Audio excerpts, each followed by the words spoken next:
Bismillahirrahmanirrahim. Assalamualaikum warahmatullahi wabarakatuh. Perkenalkan, nama saya Muhammad Fatur Aziz, pemilik peternakan mandiri Hafiz Farm, Desa Nanggungan. Profesi sehari-hari saya bekerja di sebuah madrasah Ibtidaiyah Al-Huda Pelosok. Untuk kegiatan pagi hari saya sekolah, kalau sore mengelola ternak. Awal beternak akhir 2017 setelah pasca banjir, kita mulai memelihara kambing Etawa.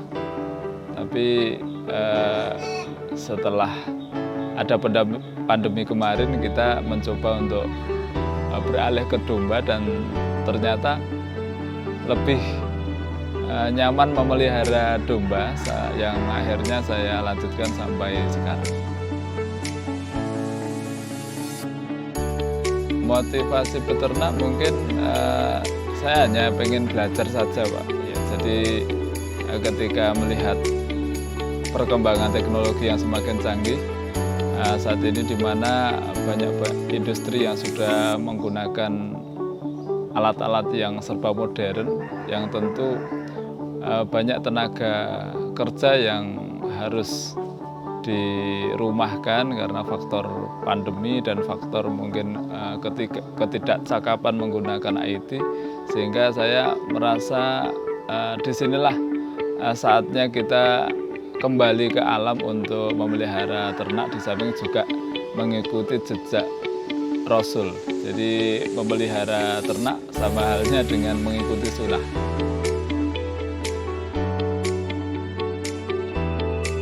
Alasannya yang pertama, domba itu lebih mudah dipelihara dengan pakan yang seadanya. Jadi pakan rumput bisa, ramban bisa. Intinya kalau pakan yang disisa dari kambing dikasih domba itu masih mau. Kemudian di samping daya tahan domba lebih, yang saya amati lebih tahan, dan mungkin juga tidak bau yang terpenting di sini. Jadi domba tidak bau, kemudian kandang juga tidak perlu terlalu kuat seperti halnya kambing. Jadi kandang cukup seperti hanya yang penting tidak lompat, ini sudah cukup.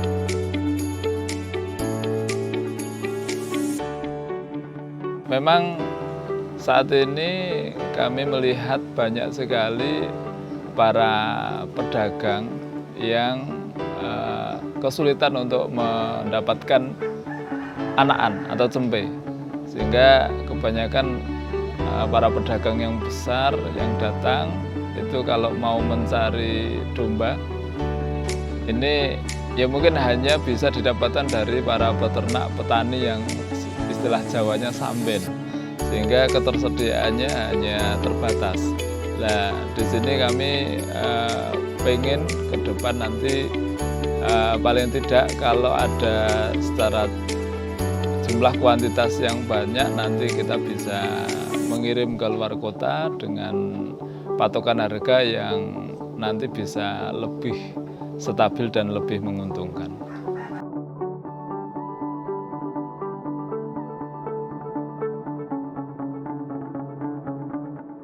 Kalau kendala yang di awal, karena memang domba itu juga makannya agak sedikit rakus, mungkin dipakan yang ketersediaannya waktu itu lahannya masih terbatas, sehingga kebutuhan pakan di awal masih relatif minim.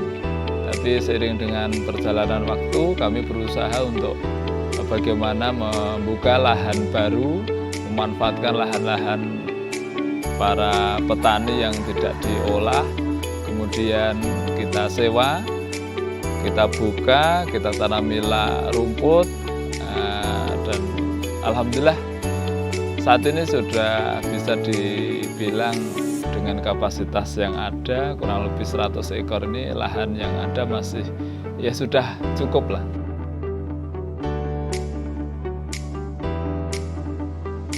Kalau menjaga kesehatannya, insya Allah kalau kandang sudah bersih ya, kering ya, insya Allah ini untuk domba ini sudah aman. Karena biasanya domba itu cenderung kurang sehat apabila ketika habis melahirkan, kemudian di lokasi kandang agak sedikit basah, lembab, ini akan berpotensi untuk ada belatung yang menempel kalau kita tidak rajin untuk membersihkan. Tapi kalau kandangnya kering, insya Allah nanti juga aman.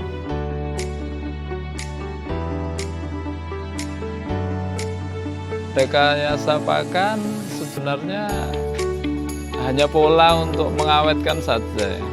Jadi kita ketika panen rumput dengan jumlah yang agak banyak, kemudian kita simpan agar bisa kita manfaatkan, kita berikan ketika pada saat hujan atau mungkin pada saat kita ada kepentingan sehingga tidak bisa merumput. Nah, ini bisa kita jadikan sebagai pakan alternatif pengganti. Ya sebenarnya rumput, hanya yang metodenya saja kita awetkan dengan fermentasi dan silase. Jadi kalau kita panen yang sekiranya banyak untuk jangka waktu yang lama, itu biasanya kita tambahi probiotik, jadi kita fermentasi, kita simpan dalam tong. Kalau hanya kita perkirakan pakan ini akan kita berikan kurang lebih dari kisaran 1-2 minggu, ya mungkin hanya kita simpan di wadah, kita tambah sedikit tetes dan mineral, ya mungkin hanya itu saja untuk metode pengawetan.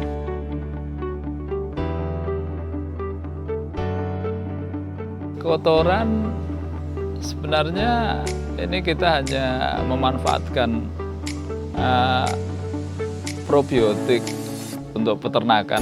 Jadi 1-2 bulan sekali kita semprot, kita tambahkan dengan tetes dan probiotiknya, nanti harapannya nanti mikroba yang kita semprot itu akan tumbuh berkembang sehingga pupuk kotoran ya serindil yang semula mengeras itu nanti dengan bantuan mikroba akan bisa lebih lunak, hancur, dan 5 bulan sekali kita ambil, kemudian kita wadahi karung untuk kita aplikasikan ke tanaman rumput kita, ataupun apabila ada tetangga petani yang membutuhkan nanti bisa kita barter dengan mungkin tebon atau mungkin bahan pakan yang lain.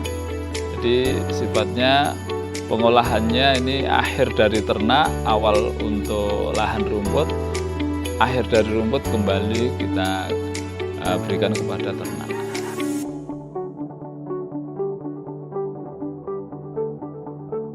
Kalau alat sementara ini mesin chopper. Mesin chopper itu kita gunakan untuk memotong rumput agar rumput yang panjang itu bisa menjadi partikel yang kecil dan memudahkan kita untuk menyimpan di drum. Di samping juga bisa ketika kita berikan kepada domba yang semula itu tidak termakan, nanti akan bisa habis tanpa sisa. Kemudian alat yang lain mungkin kalau kita memanfaatkan limbah jungle, mungkin tebon, juga diperlukan mesin multifungsi, mesin dismil atau penepung. Jadi tujuannya apabila ada jagung, ada jungle, semuanya nanti bisa kita giling, kita haluskan dan kita jadikan pakan kering, yang itu juga bisa kita aplikasikan untuk cempe-cempe yang baru lahir.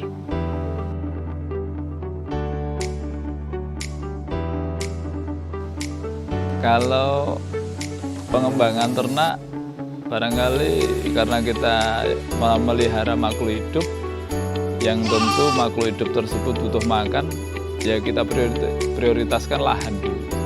Jadi lahan dulu, kemudian setelah lahan itu sudah produktif, dari kapasitas hasil dari yang lahan kita ambil itu nanti kita akan bisa mengukur potensi rumput saya mampu untuk diberikan makan domba berapa. Nanti kalau diawali dari situ insya Allah perkembangannya akan nyaman. Beda dengan kalau kita mendahulukan populasi dulu tanpa memperhitungkan lahan pakan. Ya sebenarnya saat ini banyak toko-toko pakan yang sudah hadir dan menjual berbagai produk. Tapi kalau semua dibeli, ya akhirnya operasionalnya menjadi mahal dan mungkin itu kurang efisien untuk peternak pemula seperti saya. Kalau mental memang apa ya harus berani mengambil resiko.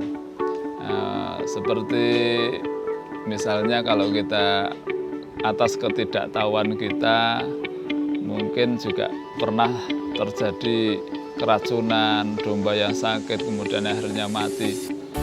Ini memang kalau tidak dipersiapkan dengan baik mungkin kita sudah down. Tapi karena kita sudah berusaha bagaimana ya namanya beternak, kita menyadari bahwa sesuatu yang hidup itu pasti juga pada saatnya akan mati. Dan di sini pelajaran yang penting adalah dari tragedi atau kegagalan atau mungkin apa ya istilahnya hambatan itu kita pelajari, oh dulu itu pernah keracunan daun ini, berarti kita ambil hikmahnya untuk kita ingat-ingat di kemudian hari apabila kita memberikan pakan dari bahan yang mengandung cyanida, sebaiknya harus kita perlakukan dulu, dilayukan dulu dan seterusnya. Jadi ya mental ini mental yang kuat, kemudian tidak putus asa, ini yang penting. Karena kalau yang namanya peternak besar maupun kecil pasti yang namanya kambing sakit mati itu hal yang wajar. Tapi sebaiknya itu tidak dijadikan sebagai apa ya sesuatu hal yang negatif. Tetap ada solusi, hanya saja kita yang belum memahami apa yang dibutuhkan ternak itu sendiri. Pesan saya kepada masyarakat khususnya di Pacitan. Di Pacitan ini kalau saya lihat potensi untuk memelihara domba, mengembangkan domba ini sangat berpotensi sekali, karena kalau kita melihat domba ini kan lebih cenderung suka makan makanan yang di bawah kepala, jadi suka makan rumput. Beda kalau kambing, PE, ya itu kan kambing-kambing itu kan makanan yang legum, yang ramban, makan di atas kepala. Kalau di Pacitan ini banyak rumput gajah, di bantaran sungai, di lahan-lahan yang tidak produktif. Ini sebenarnya bisa kita olah, kita tanami rumput, lalu kemudian kita manfaatkan untuk memelihara domba. Dan saat ini di Pacitan sudah ada istilahnya organisasi yang kemarin Pak Nanang juga menyampaikan ingin mencari mitra terkait dengan kebutuhan domba, untuk memenuhi kebutuhan domba di program pengadaan aspakin apa itu di Himpunan Peternak Domba Kambing Indonesia. Jadi kemarin sudah ke sini untuk meminta kerjasama, dan ya memang luar biasa stok yang diinginkan per pengiriman itu 100 ekor. Jadi kalau populasi yang ada di peternakan kami ini masih belum bisa memenuhi apa yang menjadi target tersebut. Jadi ini berpeluang untuk para peternak-peternak yang ada di Pacitan untuk bagaimana ke depan lebih bersemangat untuk memelihara domba. Jadi Jangan khawatir nanti kalau sudah banyak penjualannya bagaimana. Justru kalau sudah banyak itu kita tidak khawatir, kita mau jual kemana-mana, yang mau beli itu datang ke kita. Ini yang dapat saya sampaikan. Terima kasih atas segala perhatiannya. Mohon maaf atas segala kekurangan. Akhirul kalam, billahi taufiq wal hidayah. Wassalamualaikum warahmatullahi wabarakatuh.